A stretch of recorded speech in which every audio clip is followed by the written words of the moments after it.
11:30 each Wednesday morning, weather permitting. If this had been an actual emergency weather situation, the warning alarm would have been followed by an actual watch or warning. Reception of this broadcast and the warning alarm will vary at any given location. This variability, normally more noticeable at greater distances from the transmitter, will occur even if you are using a quality receiver in perfect working order.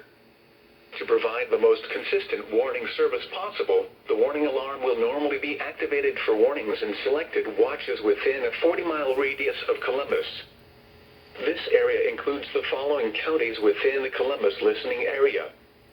In Georgia, Chattahoochee, Harris, Marion, Muskogee, Stewart, Talbot, and Webster. In Alabama, Lee, and Russell. This concludes the weekly test of the warning alarm system. We now return to our normal weather broadcasting.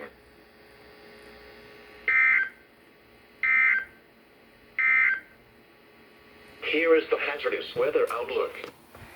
This hazardous weather outlook is for portions of north and central Georgia.